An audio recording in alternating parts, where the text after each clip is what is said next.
Assalamualaikum warahmatullahi wabarakatuh. Kembali lagi di video saya kali ini, saya akan bahas routing.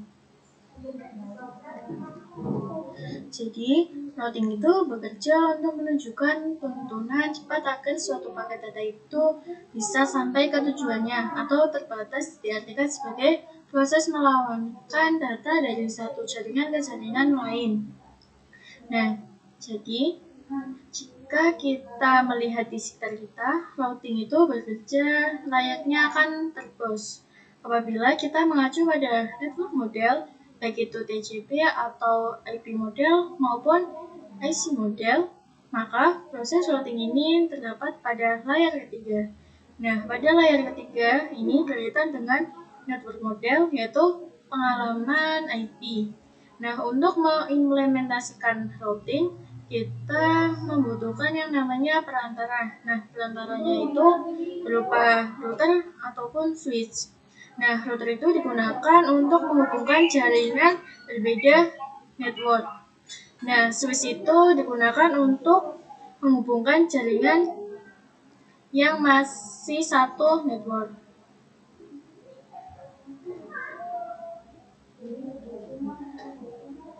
Nah, routing itu dibagi menjadi dua, yaitu static routing adalah routing yang dibuat dengan menambahkan secara manual ke routing table. Nah, dynamic routing itu adalah routing yang dilakukan dengan melakukan enable fungsi protokol pada router tersebut. Maka secara otomatis router akan mencari jalurnya sendiri.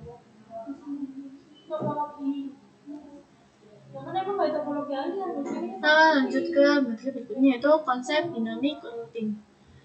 Nah, di sini tuh ada dua, yaitu interior gateway protocol dan exterior gateway protocol. Interior gateway protocol digunakan pada intra-autonomous system routing dan diterapkan untuk mengendalikan dalam satu organisasi, contohnya sekolah atau kampus, perusahaan, atau institusi lain. Nah, di exterior gateway protocol itu digunakan pada inter-autonomous system routing.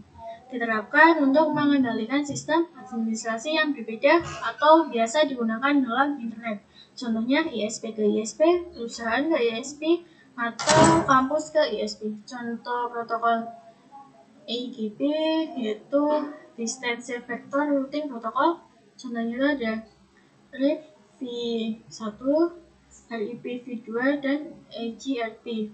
Nah, yang di link state routing protocol itu ada OSPF dan ISIS. Nah, di hybrid routing protocol itu ada AGRP. Nah, contoh yang protokol AGRP itu IGP.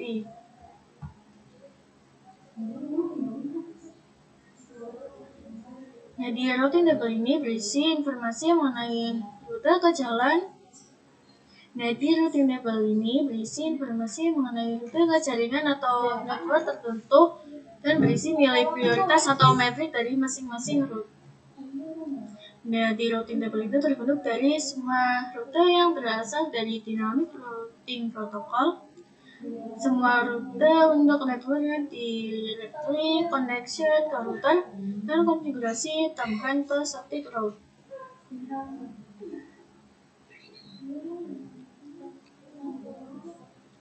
Router flag itu merupakan simbol atau kode yang digunakan untuk mengidentifikasi atau menandai route dalam jaringan. Hal ini memudahkan kita dalam melakukan pengelolaan dan pemautaan jaringan. Simbol-simbol tertentu itu memiliki arti masing-masing. Salah satu contohnya adalah DAC, Dynamic Active Connection, yaitu route yang secara otomatis terinput karena interface mikrotik itu secara urut. Lalu ada AS, yaitu aktif statik, artinya route tersebut dibuat secara manual. Jadi jika terdapat tanda AS itu menandakan bahwa routing tersebut dikonfigurasi secara manual oleh pengguna. Selanjutnya ada konsep static routing. Static routing diperlukan dalam beberapa situasi tertentu tergantung pada kebutuhan spesifik dan karakteristik dari jaringan yang dikelola. Cara kerja static routing dibuat dengan cara menambahkan jalur manual ke routing table. Pada static route perlu menambahkan parameter routing atau DSD address dan gateway-nya. secara manual ke dalam routing table. Itu caranya IP, routes, dan add. Rumusnya itu mau kemana, lewat mana. Nah, klasifikasinya itu mudah dikonfigurasikan pada jaringan skala kecil, membutuhkan threshold yang ringan, manual konfigurasi setiap penambahan jaringan baru. Nah, kita lanjut ke studi kasusnya. Yang pertama itu static routing 2 router ya teman-teman. Kita buat lab baru. Kita kasih nama routing.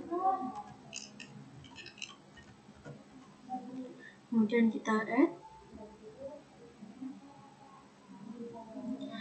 Nah, di sini kita klik kanan, lalu ke node. Kita akan membuat routing ya teman-teman. Namanya kita ganti menjadi router 1.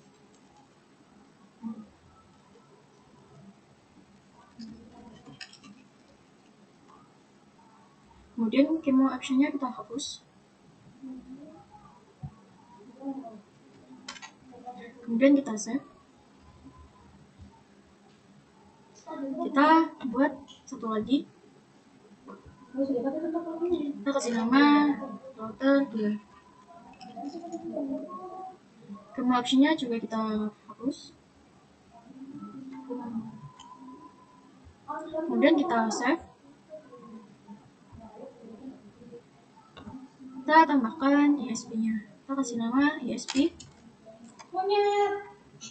Kemudian tipenya kita menggunakan CloudNet. Dan kita save. Kenapa saya memilih tipe yang CloudNet? Itu karena nantinya saya akan mendapatkan IP yang ringnya itu adalah fasa, yaitu yang 10.xxx, dan ini juga dapat berupa IP privat. Namun perlu diketahui bahwa jika konsep ini diterapkan di dunia nyata, maka pilotnya itu dia akan mendapatkan IP yang tipenya adalah IP public ini. Kemudian kita klik kanan untuk menambahkan isinya. Nah, kita pilih yang VPC. Kita kasih nama VPC 1. Kemudian kita accept.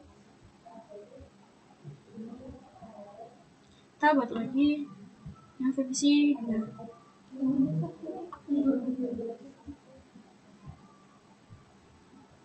Nah, di sini router 1 dan 2-nya kita nyalakan.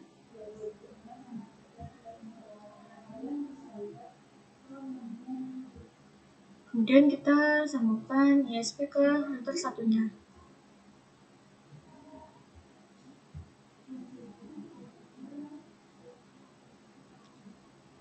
Kemudian kita buka terminalnya yang router 1, kita nyalakan dulu HTML konsolnya.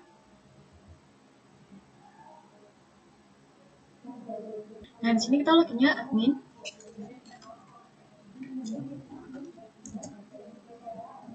Passwordnya kita bisa skip saja. Ini kita tahan saja. Langsung ctrl-c.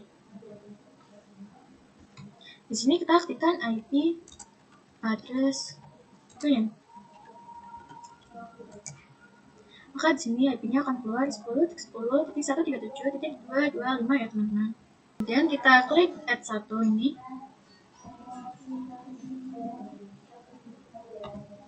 Kita edit. Nah, di labelnya kita kasih nama DHCP.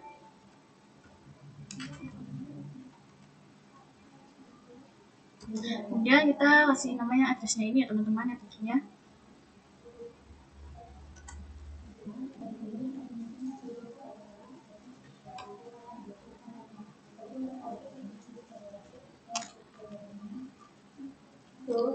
Kita juga kasih slash 24.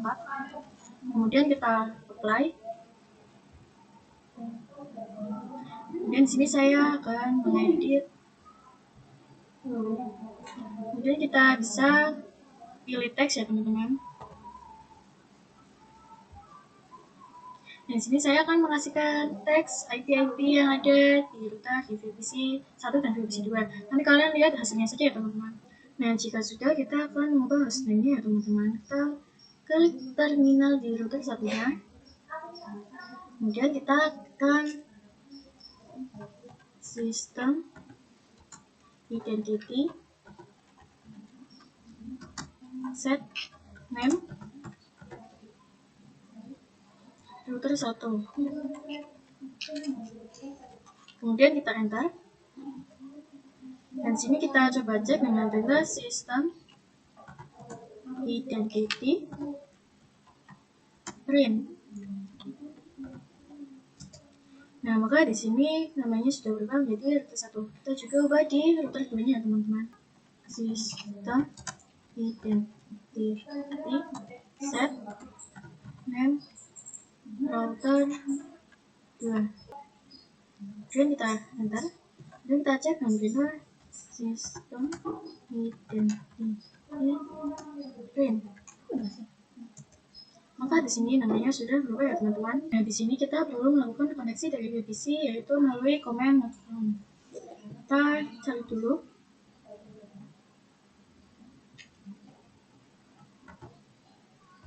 Kita pilih yang run as. Kemudian di sini kita bisa ketikkan perintah route add. Kita isikan IP yang di router 1 ya teman-teman.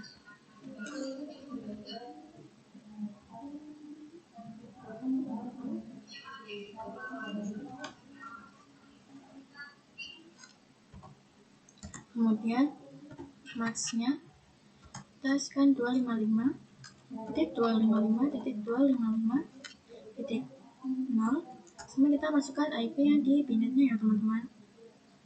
Yaitu 192.168.101.149. Kemudian kita enter. Dan di sini jika sudah ada tulisan OK, artinya itu VPC dan binet sudah bisa saling terkoneksi ya teman-teman. Di sini kita coba cek ping dulu. Ping 10.0.137.225. Kemudian kita enter. Nah, maka di sini hasilnya akan TTL ya teman-teman. Saya akan masuk ke Winbox menggunakan IP router 1 yaitu 10.0.137.225. Dan kita connect. Nah, Winbox itu untuk melakukan konfigurasi static routingnya. Nah, untuk mengakses router 2 di Winbox tanpa mengetahui IP-nya, kita menggunakan router bernama Roamon. Kita bisa ke tools, kita klik menu Roamon, kemudian kita ini enable-kan, kemudian kita apply, lalu kita OK. Kita ke terminal router 2, lalu di sini kita aktifkan tool Roamon set enable dengan yes. Kemudian kita enter. Dari sini kita coba cek ya teman-teman. Kita tekan tool Roamon print. Dan sini sudah bisa ya teman-teman. Kemudian kita ke Winbox lagi. Kita ke new Winbox. Dan di sini kita menggunakan IP router 1, tapi kita connect to Roamon. Dan di sini kita login menggunakan MAC address ya teman-teman. Nah, di sini sudah bisa ya teman-teman, sudah connect. Nah, ini ke Winbox yang router 1, kemudian kita pilih menu IP addresses, kemudian kita klik add. Dan di sini kita masukkan IP yang ini ya teman-teman, yang menuju ke header satunya. Ini apa Pak namanya? Kita ketikkan nya 10.10.10.1/24. Kemudian interface-nya itu kita menggunakan yang header 2. Kemudian kita apply, kita OK. Nah, kita kemudian akan mendapatkan IP yang mengarah ke header 3. Ke router 1 yaitu kita klik add. Kemudian IP-nya kita menggunakan yang ini ya teman-teman. Kita 192.168.1.1/24. Headernya itu kita menggunakan yang header 3. Kemudian kita apply, lalu kita OK. Kemudian kita ke Winbox yang kedua.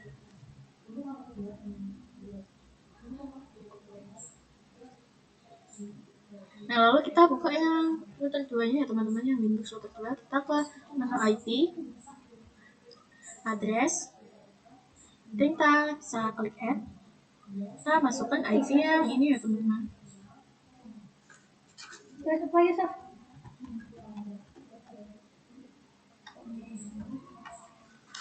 Kemudian ethernya kita menggunakan yang IP1, kita apply dan kita OK. Dan kita bisa klik add lagi. Kita masukkan IP yang ini ya teman-teman. Kalian bisa menemukan ISP kalau itu kalian akan meminta IP pada router satu. Kita menggunakan interface-nya itu ether 2 ya teman-teman. Kemudian kita apply, kita OK. Lalu kita cek routing table-nya ke inbox router 1. Nah, kita ke menu IP, kemudian ke menu routers. Nah, di sini terdapat root log, artinya sudah aktif atau sudah terkoneksi ya teman-teman. Nah, kita itu akan menambahkan static root dari router 1 ke network 2.0. Nah, kita akan tambah root untuk menuju ke versi 2 dengan cara kita klik add. Kemudian di SD address-nya itu kita menggunakan IP yang 192.168.2.0 ya teman-teman. Kita ketikkan.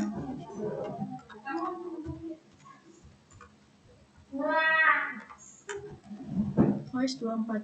Nah, kemudian gateway-nya itu kita lewat di RT1 milik si router 2 ya teman-teman. Ini kita ketikkan gateway-nya 10.10.10.2. Kemudian kita bisa apply dan OK.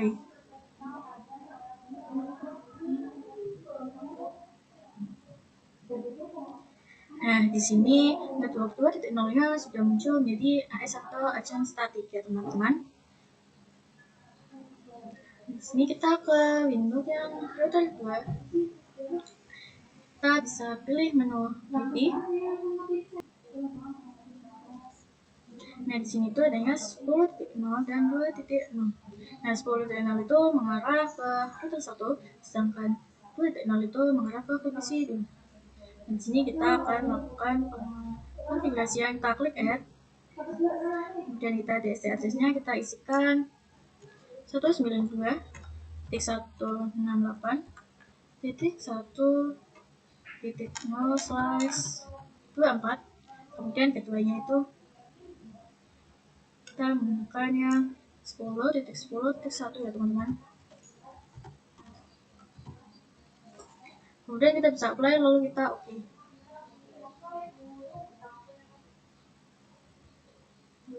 Nah, di sini sudah keluar untuk 2.0-nya sudah terdaftar, artinya router 2 sudah terkoneksi ke VPC 1 ya teman-teman.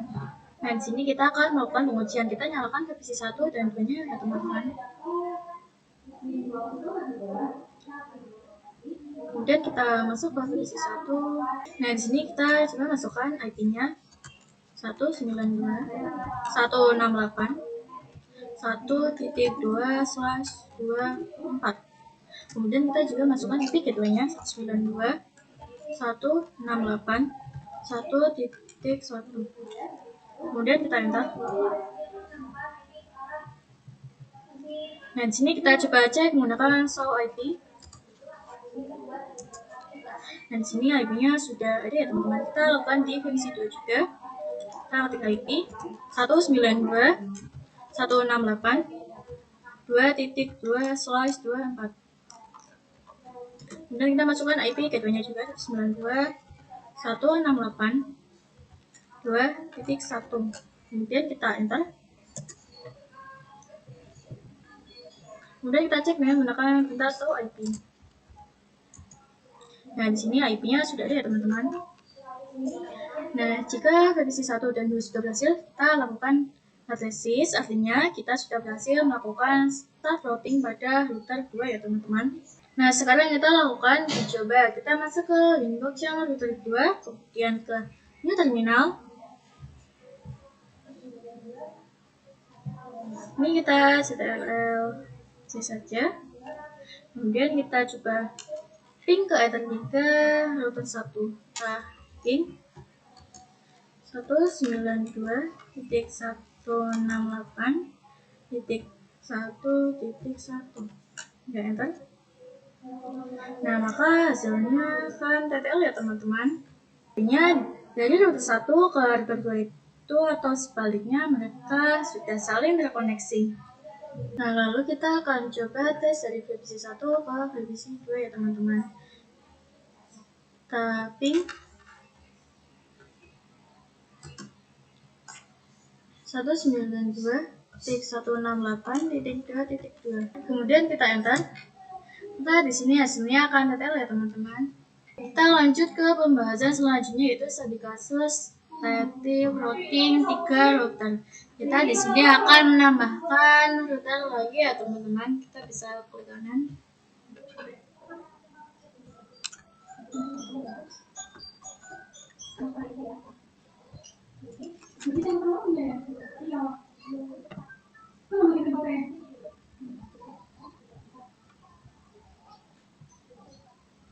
Lalu di sini kita akan sambungkan.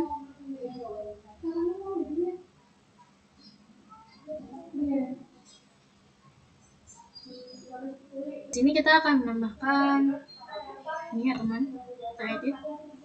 Datanya kita isikan menjadi 10.20.20.0. Kemudian kita apply. Nah, ini kita akan memasang hostname di router 3. Kita nyalakan dulu.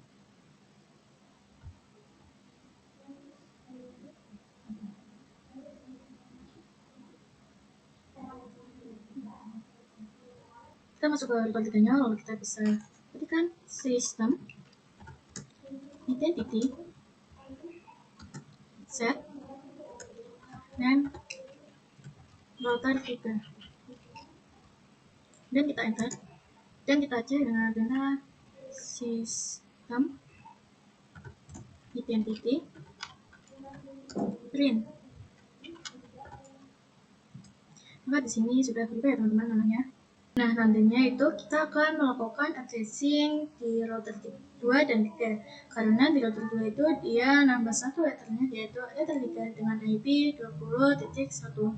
Kemudian kita juga akan melakukan di router 3 karena router 3 itu memiliki 1 dan juga 2, di mana yang 1 memiliki IP 20.2 dan di ether 2 memiliki IP 3.1.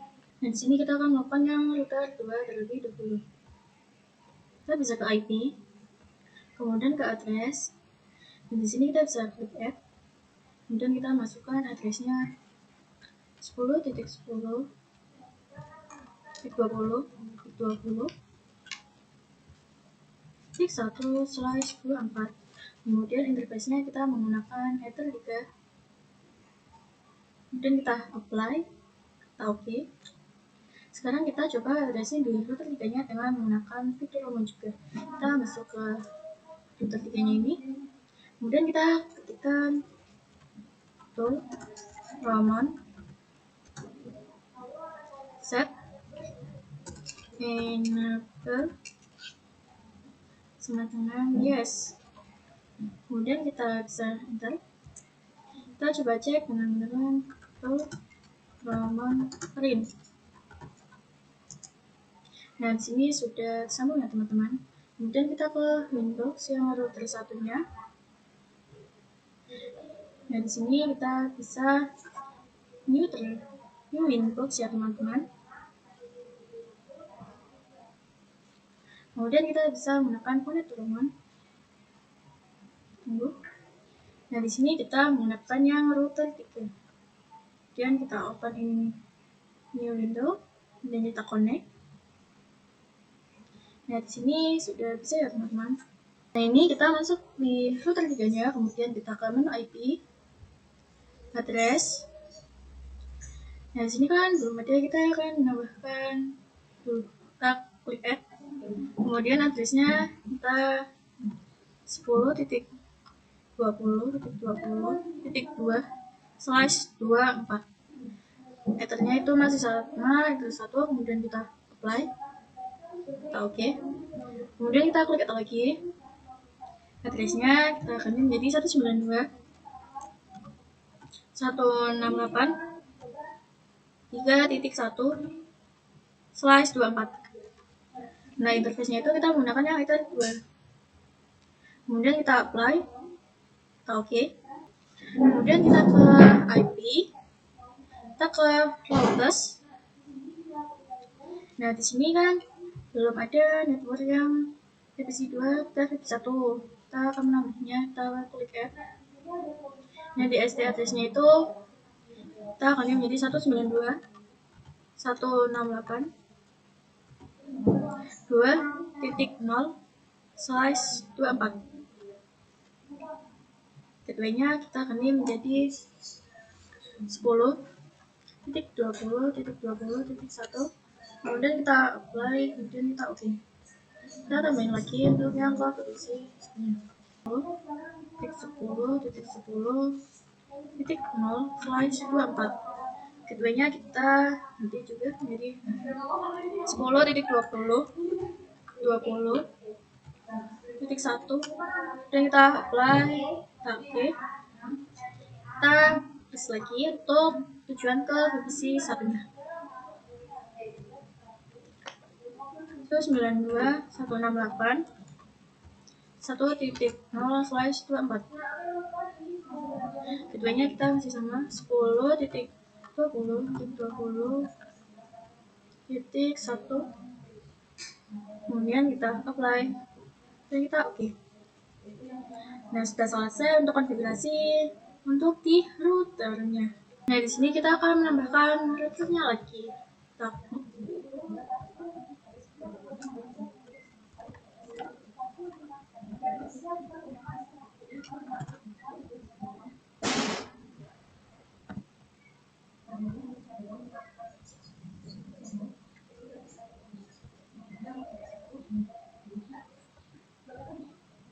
Kemudian kita bisa sampai.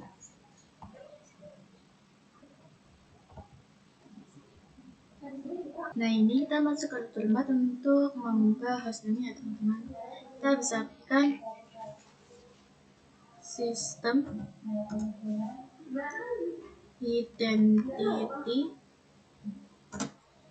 set name router 4. Kemudian kita enter. Kita bisa lihat dengan perintah sistem identity print. Nah, di sini sudah kan ya teman-teman namanya. Kemudian kita bisa ketikkan tool Roman. Ini untuk masuk ke Windows-nya ya teman-teman. Set enable sama dengan yes. Kemudian bisa kita enter. Kemudian kita untuk ini kita bisa tool Roman print dan kita enter. Dan di sini sudah tersambung ya teman-teman. Kemudian kita bisa ke router 1. Kita ke new inbox. Nah, di sini kita connect to Roman aja ya teman-teman. Dan di sini IP address, MAC address-nya router 4 kita bisa klik, ini juga bisa klik, dan kita connect. Nah, di sini sudah bisa connect ya teman-teman. Nah, ini kita ke VPC dulu untuk membuat IP-nya. Ketikkan IP 192.168.4.2/24. Kemudian kita masukkan IP gateway-nya 192.168.4.1. Kemudian kita enter. Nah, kemudian kita bisa masuk IP. Nah, di sini IP-nya sudah ada ya teman-teman. Ini kita bisa ke Windows yang ketiga, kemudian kita ke menu IP, ke menu address, kemudian kita bisa klik add. Di sini address-nya kita masukkan 10.30.30.1/24. Filternya kita menggunakan yang filter 3 ya teman-teman. Kemudian kita apply, setelah kita oke. Kemudian kita ke Windows yang router 4. Kita bisa ke menu IP, kemudian ke address, kita bisa add. Kita masukkan address-nya 110.30.30.2/24. Kemudian berkasnya kita tetap menggunakan satu, kemudian kita apply, kita oke. Kita bisa klik add lagi, kemudian kita masukkan IP lagi 192.168.4.1/24. Headernya kita menggunakan header 2, kemudian kita bisa apply, kemudian kita oke. Nah, lalu kita akan cek di port router 4. Nah, IP dan port itu akan menampilkan router 3 sebagai tetangga. Nah, kita di router 4 kita bisa ketikkan IP make or print. Kita bisa enter. Nah, di sini IP-nya 10.30.30.1 ya teman-teman.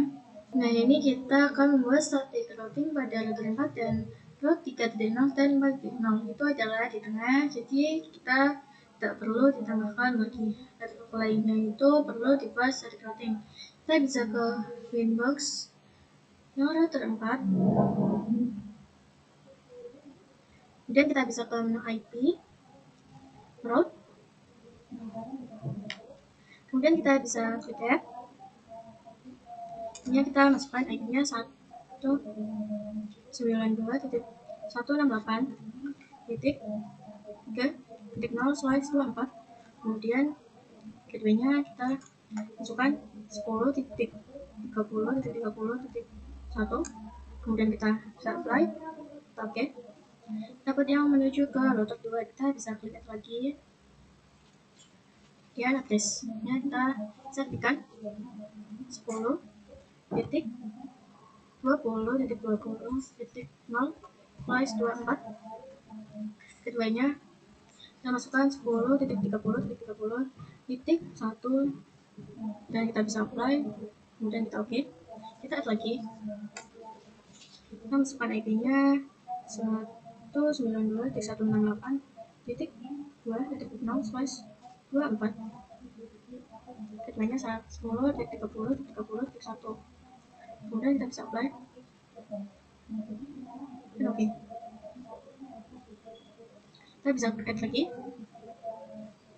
kita masukkan address-nya yang menuju ke router 1. Kita masukkan 10.10.10.0/24. Kemudian kita buka juga, dan kita bisa apply, dan oke. Kita tambahkan lagi, kita masukkan IP yang menuju divisi 1. Kita bisa klik 192.168.1.0/24. Keduanya 10.30.30.1. Kemudian kita bisa apply, dan oke. Nah, ini sudah berhasil semuanya, artinya aktif starting otomatis router kita itu sudah memiliki 30.0 ya teman-teman. Kita tambahkan route menuju divisi 4. Kita bisa buka Winbox yang router 3, kemudian kita bisa pilih menu IP, route. Ini kita bisa klik ya. Address-nya kita menjadi 192.168.4.0/24. Kemudian gateway-nya 10.30.30.2.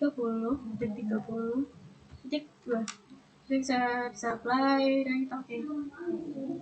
Kita akan menambahkan router 2, nambah 2 route menuju router 4 dan sempat kita bisa ke Winbox yang kedua.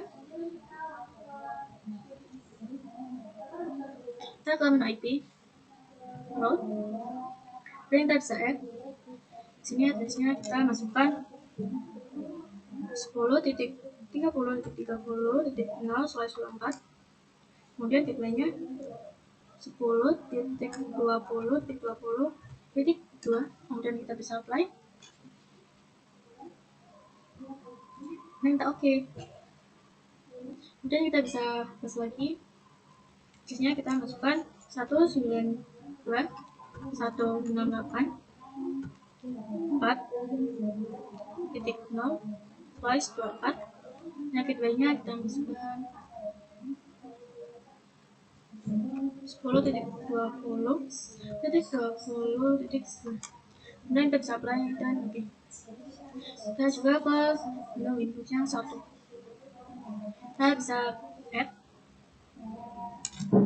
Address-nya kita masukkan 10.30.30.0/24.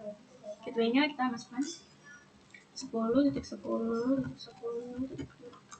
Dan kita bisa apply dan kita oke. Kita lihat lagi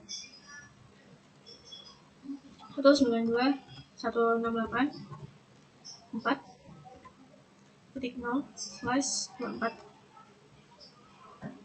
Sekian gateway-nya 10.10.10.2.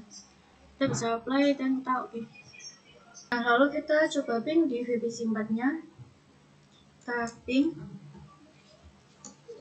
192.168.2.2. Maka di sini hasilnya akan detail ya teman-teman. Kita juga coba di VPC 2. Kita ping 192.168.4.2. Nah, maka juga di sini akan detail ya teman-teman.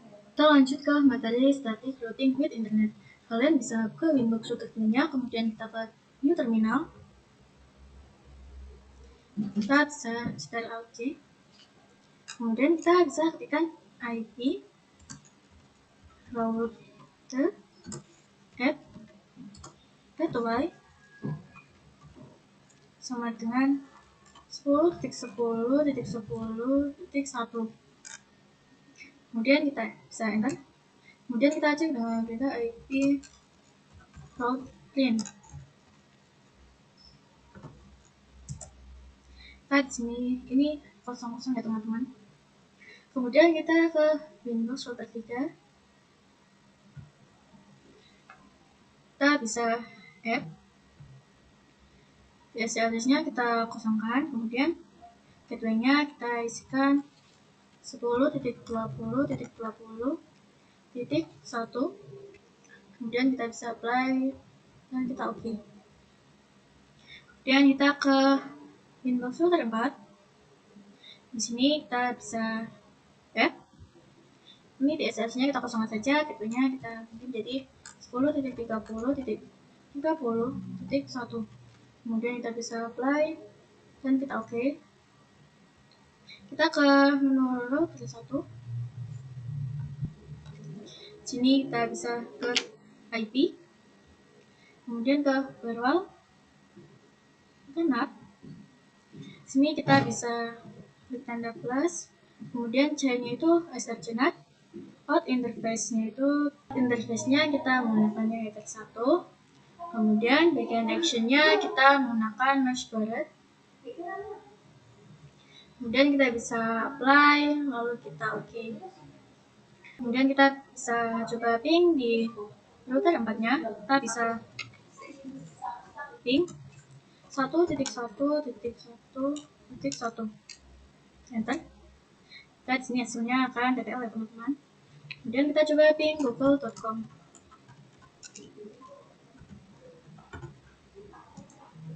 Nah, di sini tidak bisa karena kita belum menambahkan IP DNS-nya. Kita bisa tambahkan dengan perintah IP DNS print. Kita bisa tambahkan lagi IP DNS set servers sama dengan 8.8.8.8. Kemudian kita bisa enter. Kemudian kita coba ping 88. Kita enter. Nah, di sini hasilnya akan DTL ya teman-teman. Kemudian kita coba ping youtube.com. Enter. Sini juga maka hasilnya akan TTL teman-teman. Nah, selanjutnya yaitu materi tentang dynamic routing. Routing dinamis merupakan salah satu cara untuk mendistribusikan informasi routing table secara otomatis. Hal ini untuk memudahkan perubahan dan ekspansi saat memiliki jaringan yang sudah terlalu besar. TCP itu interior gateway protocol. Contohnya itu ada distance vector yaitu RIP dan EGRP. Dan yang di link state itu ada OSPF, ISIS, dan di hybrid itu ada EIGRP. Dan yang di AGP atau interior gateway protocol itu ada BGP. Kita lanjut yang materi OSPF. OSPF atau Open Shortest Path Freeze adalah salah satu protokol routing dinamis pada kategori GB dengan algoritma link state protocol atau LSP. Di OSPF itu support IPv4, V2 dan IPv6 itu version 3. Konsep cara kerjanya adalah dengan mencari rute jalur tercepat berdasarkan bandwidth, delay, dan load. Rute yang dipilih sesuai kecepatan. OSPF merupakan protokol routing yang menggunakan konsep hierarchy routing. Nah, area OSPF itu tujuannya mencegah topologi jaringan menjadi unit-unit yang lebih kecil atau area untuk mengurangi overhead protokol routing dan meningkatkan efisien perhutanan. Sini ada backbone area 0, area ID 0.0.0.0. Itu penanggung jawab mendistribusikan informasi routing antara non-backbone area. Semua sub-area harus terhubung dengan backbone secara logikal. Yang kedua itu ada standar atau default area. Sub-area dari area 0, area ini menerima LSA atau intra area dan inter area dari ABR yang terhubung dengan area O atau backbone area. Stub area adalah area yang paling ujung. Area ini tidak menerima addressing external route atau dikalikan default area. Yang keempat itu ada no stub area yang tidak menerima external route atau dikalikan default route dari area lain, tetapi masih bisa mendapatkan external route dari router yang masih dalam satu area. Nah, lanjut ke materi yang terakhir. Kalian bisa buka Windows-nya router 1, kemudian kita klik menu routing, kita ke OSPF, kita pilih yang instances, ini kita klik 2 kali, kemudian pada bagian set this the default route, kita bisa ganti menjadi if installed S32, kemudian kita bisa apply, dan kita OK. Nah, maka nantinya router 2, 3, dan 4 itu merupakan default secara otomatis ya teman-teman. Terima kasih telah menonton video saya. Mohon maaf bila ada kesalahan kata. Assalamualaikum warahmatullahi wabarakatuh.